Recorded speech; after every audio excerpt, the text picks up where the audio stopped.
Hey everybody, Denise with Lazy K Mountain Homestead. Well, as you can see, I have got tomatoes to can. So I thought I'd bring you along with me while we can these. These are going to be actually whole tomatoes, or as much as whole as they can be, going into the jars. They will be last, but these right here, as you can see, are all different kinds of heirlooms. I've got some green ones over there I picked yesterday, but all of these that you can see are going to make juice. And what a wonderful juice that's going to be, because all the different flavors of heirloom is going to be in that juice. Now, like when you get a tomato like this, and you're like, oh, what can I do with that tomato? I mean, you really can't slice it. I mean, you could. You could take the little bumps off here and just eat it and put it in a salad. Sure. This is a Cherokee purple that kind of went crazy with pollination. Whatever pollinated it didn't do a very good job, did it? But I think you call that cat head or something like that when you have that. But normally a Cherokee purple's a really nice, firm, round. They're my favorite. But when you've got a tomato that looks like this and you got a bunch of them that came in that look like that, juice is the best way to go. And it's easy.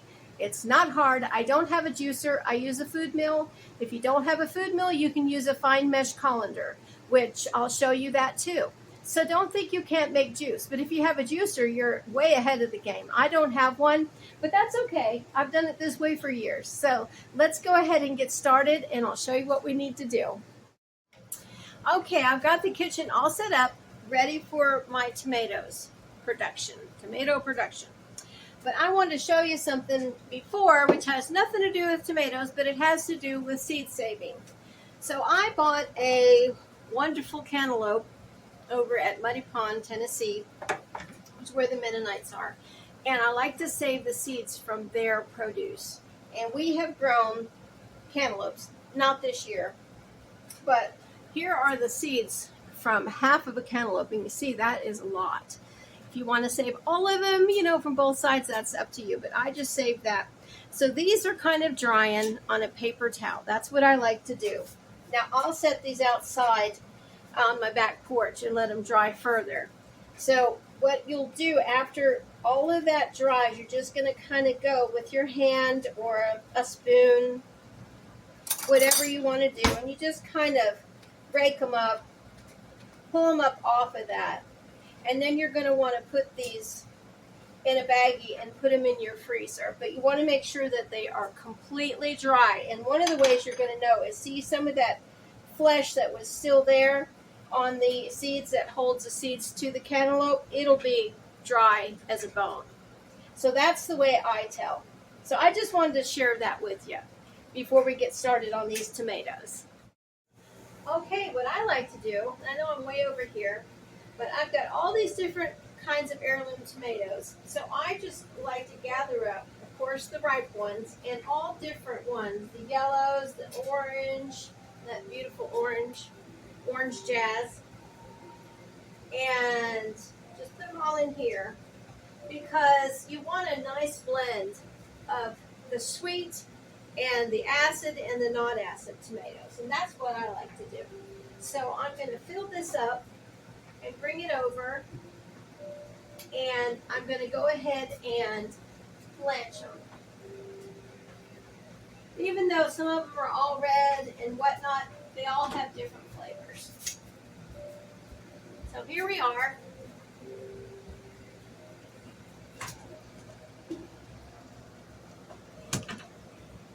I've got my water on for blanching. It had come to a boil, now I have it at a simmer. Now we want to blanch these long enough for the skins to kind of get loose. Now, you don't have to peel your tomatoes when you're making juice because you're going to run them through a food mill. And I'll show you what that is in just a second. I want to get all these in here. It'll probably take less than 60 seconds for these because they're pretty ripe. All of these beautiful tomatoes. Aren't they gorgeous?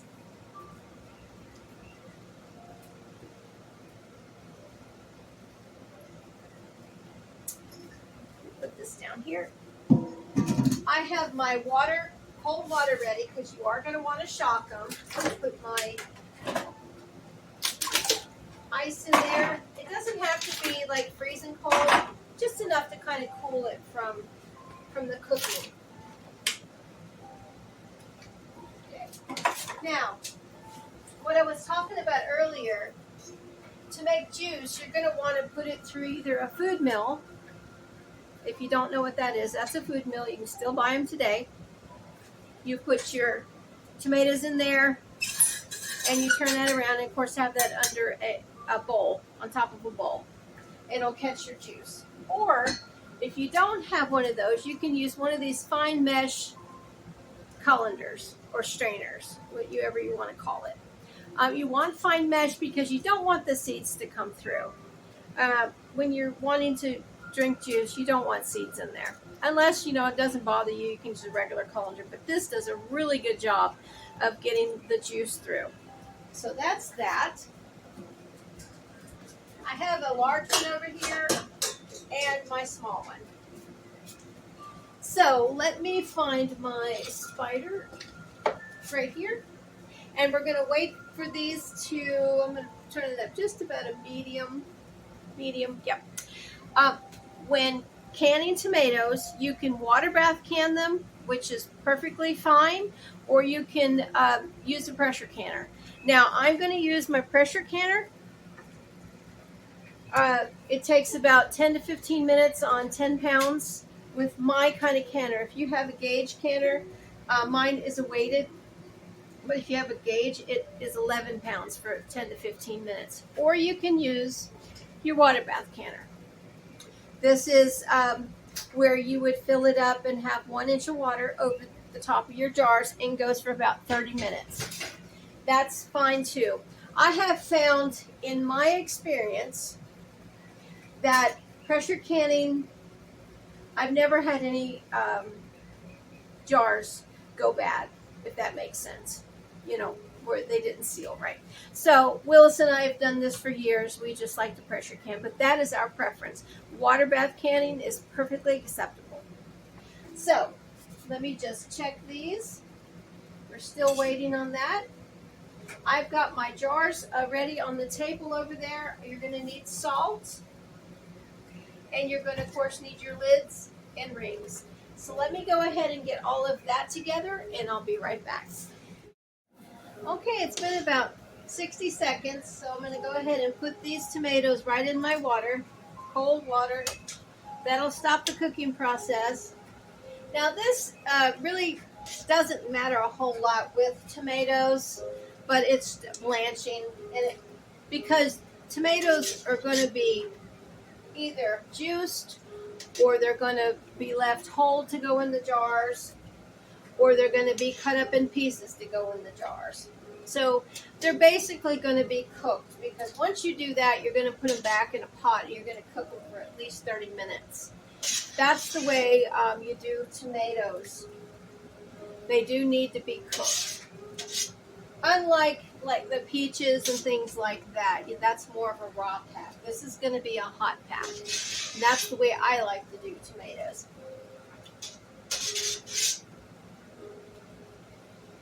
And I take the skins off. I've seen videos and stuff where people don't take the skins off. But again, that's my preference. I feel like that's better to take the skins off. The skins are the protection from the outside for your fruit and vegetables. And I like to take them off. Okay. We've got these cooling. I'm going to go over there and grab another pot of tomatoes and put them in. Okay, I've got another pot here ready to go to be blanched. Now I wanted to show you something. If you've got a tomato that looks perfect, except you've got a blemish, just cut that out. It's fine to cut it out and pop it in there to be blanched. You want to make sure that you get all of that bad out. And it may go all the way in there, but you just want to go ahead and get that out of there. And it'll be perfectly fine. if it looks like it's rotten all the way through, you probably don't want to use it. But I was able to get it all out. You see, that's a perfectly beautiful tomato. And I always smell them because you can smell if it's bad. So I'm just going to pop that in there. And those tomatoes that I did first, I knew they were all perfect because I had looked at them. And you're just going to put all these in there. I've got one more red one down here that I think has a little, what we used to call bungs. I think I got that from my mom. Yeah, here's one right here. See that little spot? But all the rest of the tomato is gorgeous. So let's go ahead and cut that out of there. And while I'm at it, I'm just going to core it. You can also core your tomatoes prior to blanching them too. Willis likes to do that. It doesn't bother me. Smell it? Beautiful. Isn't that pretty? Oh. You know, our tomatoes didn't do as good as they normally do. And we went ahead and bought some from our local orchard. He also, where I got the peaches, he also grows tomatoes and any kind of fruit that we normally would grow. I don't know if you guys saw my videos, but my health hasn't been perfect for the last couple of years. And my doctor and I have finally gotten down to kind of the root of it. Oops, I hate even to say the word, but we had that disease that came around in 2020. I don't even think you're allowed to say it on YouTube anymore, but I had that 4 times. So it took me about 2 years to kind of get over that. And that was a lot for somebody that is my age. And I guess I'm considered elderly, even though I don't feel like it. It took me a while. And then I found out that I was severely anemic. And so I have been dealing with that for the better part of a year. And my doctor and I finally found the different vitamins and minerals and nutrients that I needed to build my body back up. I've always had kind of a weak immune system, but together we figured it out, and I can tell you the last 2 months I have felt like my old self again prior to 2020. So I am so happy. So we didn't do a whole lot of, well, we have big gardens, but we didn't have as big a gardens as we normally do. I just didn't feel like I could do that. And now I can. I know going into 2026, the Lord willing, that things will be better and we'll be back up. I'll be able to have my greenhouse back up and going. I kind of let my greenhouse go for 2 years because I just didn't have the strength. So if you guys are feeling like that, you need to go to your doctor and be your own advocate for yourself. Sorry about my soapbox, but I just wanted to let you know that. But if you find that you don't want to grow your own, hey, you can find some beautiful fruit and tomatoes, just like I said, because look at this. These I bought from Edward's Orchard. They're called Mountain Dukes. And if you ever go into your tomato catalog and you look for the Mountain series, there's a whole series of tomatoes that are hybrids, and they are made to be perfect tomatoes. They're a firm tomato. Even though this is completely ripe, it's a firm tomato. It's not going to be real mushy or soft like a lot of the heirlooms, which I love heirlooms. They're my favorite. But these are perfect for canning whole tomatoes or canning, cutting them in half and putting them in your jar if you want like whole tomatoes or diced tomatoes that you would buy in the store. So don't let things get in your way. I tried my best for the last couple of years to keep pushing. And I think that I finally have gotten to the point where I'm back to my old self, like I said. And there's a lot of prayer, a lot of hard work to get to this point. And I am feeling so blessed. So, and I'm always, like I just went through a thing with physical therapy with arthritis. I apparently am arthritis head to toe inside, and thank you, Lord, I am asymptomatic for the most part. I do have my hands, as you've seen in my videos, But for the most part, I don't feel it, and I'm so grateful for that. So anyways, enough of that. I just want you guys to know that don't let things get you down if it at all possible. You know, because a lot of times we can let things get in the way of our blessings. Okay, so let me go ahead and put this in my compost bucket. Oh, I had one more thing I wanted to show you. Let me just put this over here. My compost bucket is in a utility room. Do you know what that is? That is where a tomato hornworm decided that that's what they do. They just come and they skim the side of the tomato. Now this was green when I brought it in. Look, doesn't that look perfect? There's what he does. And then when he gets on your plant, he strips the leaves completely off. And I went out there with a vengeance. I found them and I sprayed with cold pressed neem oil. So far, so good. Fingers crossed. But you can use this tomato. The tomatoes will heal themselves, and that's what it did. It literally healed itself. But I'm going to cut that part off. And I think I've got a little space in here. See how full that is. So let's go ahead and cut that off and see what it looks like. All right. Oh, it smells good. Look at that beauty. Isn't that pretty? So we're just going to go ahead, and I'm just looking everywhere. Yep, put it right in there, tuck it into the compost pot there. Okay, while those are starting to blanch, let me go ahead and get this together. I'm going to bring over what I do for juice. Of course, you've seen the food processor. Got a big glass bowl here.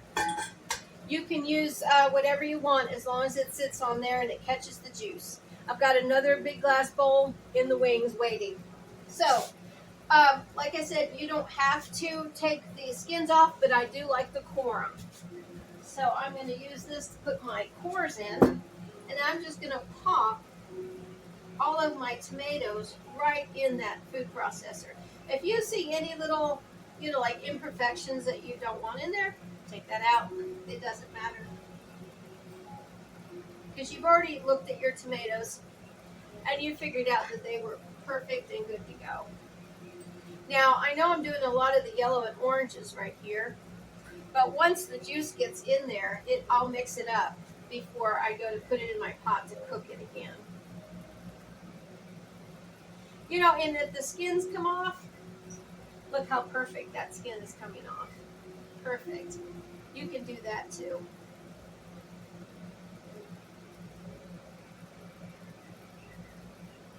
If you see any little black spots or something on your tomato, you can go ahead and just cut it out. Let me see if I can bring this closer so you can see what I'm doing a little better. I think that's good. Now, the one like this that we showed earlier, I'm going to core it the best I can. These guys are really crazy with the way that it grew with the pollinator. Pop it in there.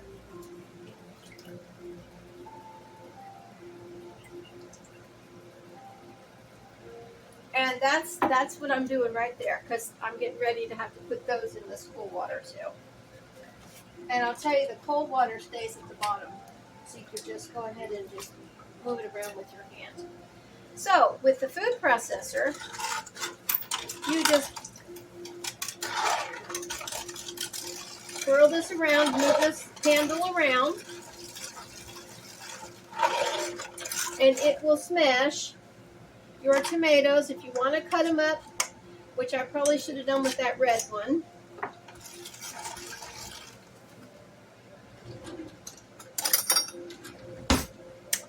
Make it a little bit easier for that to grab.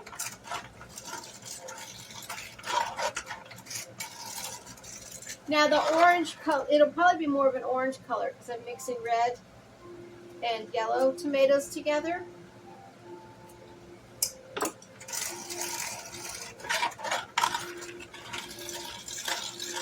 And you go ahead and you do this until they're completely smashed and all you have is seeds and peels. And then you put that in your compost. Or let your chickens eat it, whatever you want to do. And if you don't have a compost bin, this is the perfect way to start one.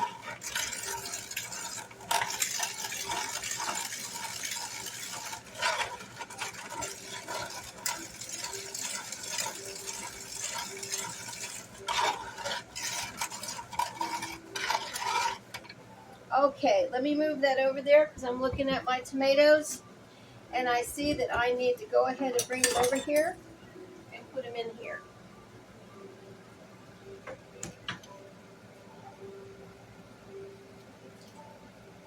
I think I've got enough tomatoes over there of these heirlooms to go ahead and do another pot full.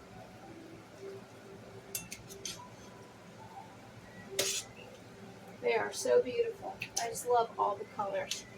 That's one of the reasons I love heirloom tomatoes. They're a treat for the eyes for sure.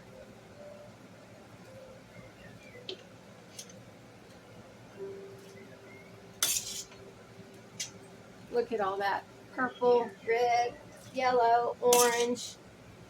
It doesn't get any better than that.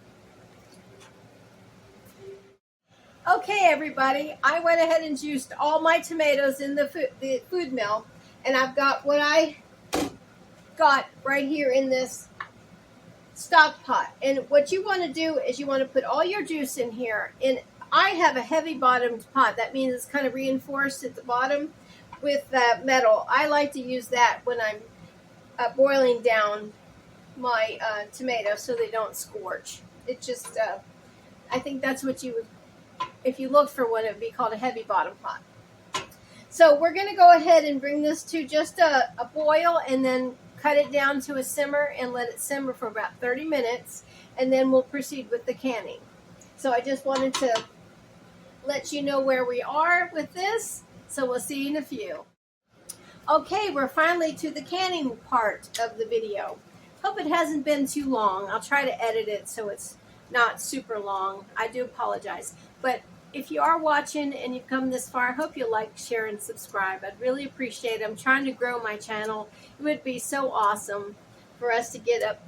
I don't have 1,000 subscribers yet, but I'm hoping to get there. So we're close.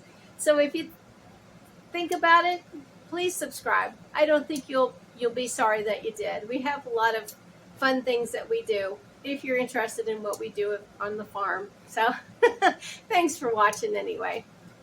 Okay, I've got all my jars here. They're all warm. I've got my tomato juice. I've got my water bath canner, not my water bath canner. I knew when I said it, it was wrong. My pressure canner here. Now, again, you can use a water bath canner with tomatoes. That's perfectly fine, but I choose to do this. Pressure canner. I've got about 2 inches of water in the bottom there, and I'm heating it as we speak. So we're going to do quarts. Quarts in a pressure canner is 10 to 15 minutes on 10 pounds on a weighted canner. I looked it up just to make sure. I don't like giving bad advice because I wouldn't want it. Okay, now in each one of these jars, I'm going to go ahead and put 1 teaspoon of salt. Now, I have seen some videos lately where people are not using the salt anymore, and I really don't know why. I've seen some people say, well, it really doesn't do anything except add to the taste. Well, maybe that is true for that, but it also, salt is known historically as a preservative. So I feel like if it's not broke, you don't have to fix it because there's nothing wrong with adding a teaspoon of salt. That's been forever and ever and ever in canning. And historically, way back before any of us were ever thought about, they used salt to preserve. So that's how I feel about it. Okay, so what we're going to do is we're going to fill each one of these jars. And I've got 7 out here because that's a canner full. Hopefully I'll have enough for that. We'll see. All the way up to just about a ½ inch. That'll be what I'm going to have for a headspace.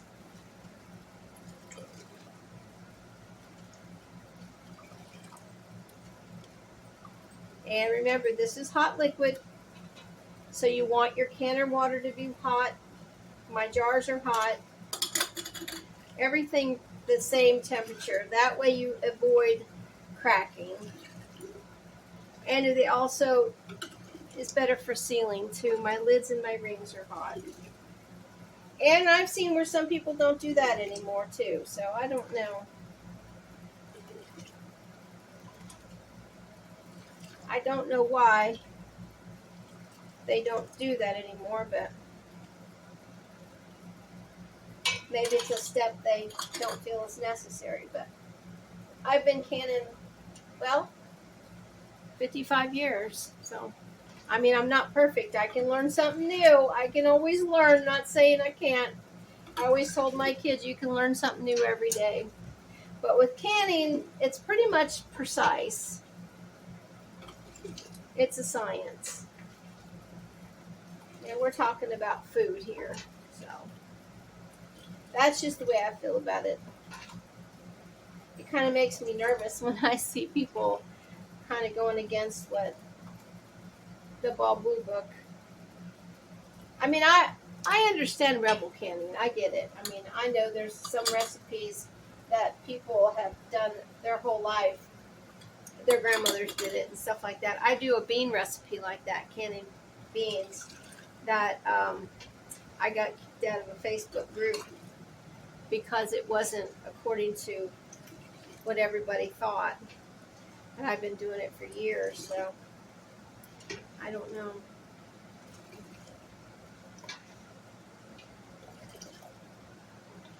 Just be careful. Make wise decisions. That's all I'm saying. There's nothing wrong with being wise and being cautious. Alright, we got 4 so far. Hopefully we'll get at least 6. Maybe we'll get 7. You never know. Usually when I have this pot filled up, we get 7. 6 or 7. Now, tomorrow I'm going to can those other tomatoes. I'll make a video on that too, a little video, canning whole tomatoes without just making juice. And then I'm going to make a video on canning potatoes for anybody that might be interested. I like canning potatoes and green beans, but I don't have any fresh green beans in that I could do that. So we'll just do regular potatoes.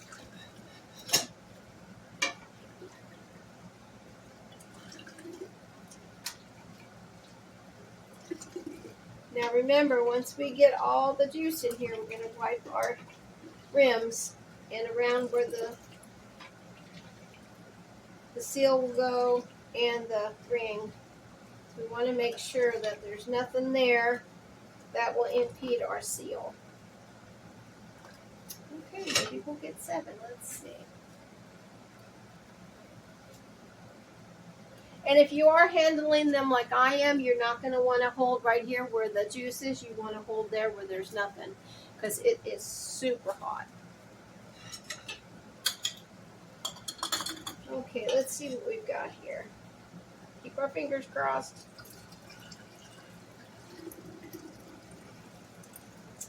Well, I don't have quite a quart, so I am going to go find a pint, and I'll be right back.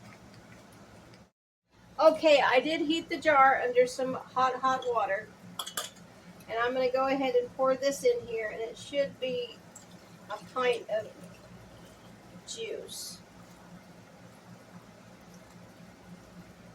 Yep, and a little bit I can probably add to a couple of these. I don't want to go over my half-inch headspace, but I can add a little bit to each one.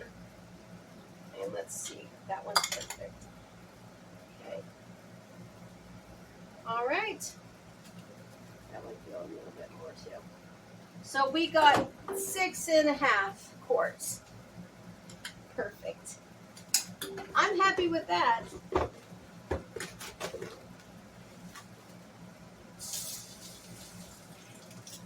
And again, some people use white vinegar to wipe the rims in the around here where the seal goes, and I just use hot water with a paper towel, and I rinse it, and I go ahead and do that. And you're just getting any of the splatter off is basically what it is. With juice, you really don't have to worry about a seed sitting on the top of the rim there. Now tomorrow when I do the whole tomatoes, that's where you kind of have to worry about that. But if you can see, there's a little tinge of red on there, and that's from whatever splattered up. Okay, here we go. Get all of our lids. Each one gets a lid.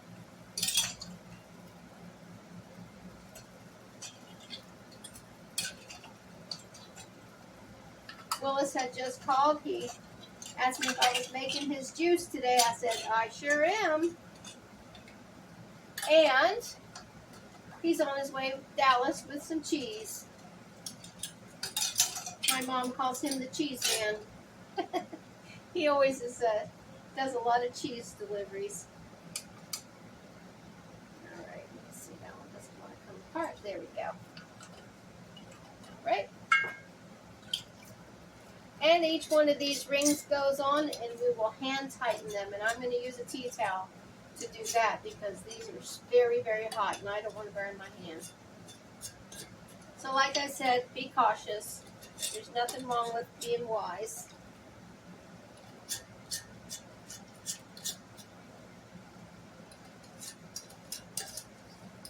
And I'm going to move my canner over here to this burner.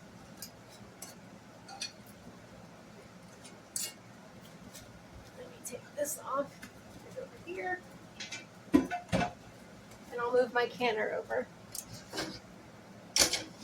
And we're going to turn that on high. I'll turn that one off that I had it simmering on. Okay, so what I like to do is get a tea towel, and you want to just hand tighten these. So I'll grab the jar itself, and I hand tighten them like that. You don't want to, you want to do it with the towel.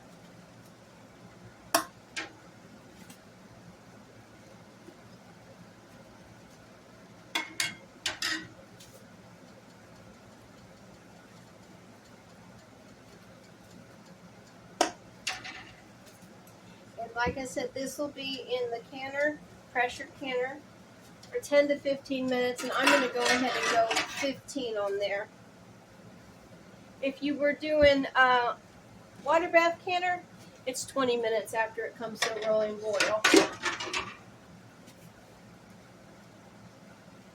We were at the river one time, and I had all these tomatoes to get done, and I said, I got to stay home. Willis said, no, come on, we'll build a fire and we'll do it at the river. Water bath canner. Well, this is one of the reasons I do pressure canner. I canned 24 quarts while he was fishing. We built a great big fire, had the water bath canner, everything. I did, I had fresh water that we brought. It was nothing that was out of the ordinary except, I guess, the heat. I don't know, but it was a rolling boil. But every one of those jars didn't seal. So I don't know what happened. We both don't know what happened, but that was a real shocker for us. Lesson learned. But again, you guys do what you do. If you go in the Bobble book, it'll say water bath canning. If you go online, you'll find recipes, guidelines for pressure canning. Okay, let me get my lid real fast. It's over here. I didn't have enough counter space. I told Willis the other day, I said I could have a huge, huge kitchen, which this one is big. A bigger kitchen, and I'll tell you what, I'd still run out of space. Okay, it's on there. You want to make sure everything is good and flush. I'm going to get out my 10-pound pressure.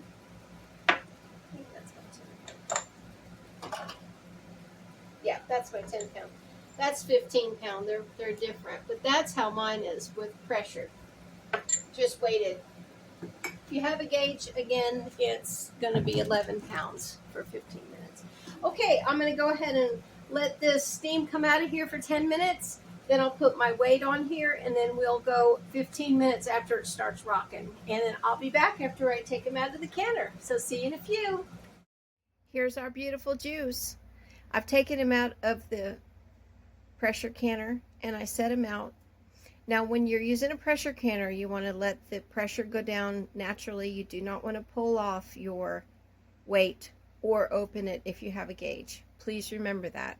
You need to let it completely decompress and then take off your weight, as I have, and then you can open up your lid and let them sit in there a while. Willis actually likes to let things sit overnight.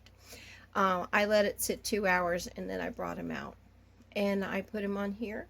And the next morning, I will go ahead and remove them. You want to let them sit for at least 12 hours. It helps in the sealing process. But you want to just kind of take the rings off, wipe them down, make sure they sealed.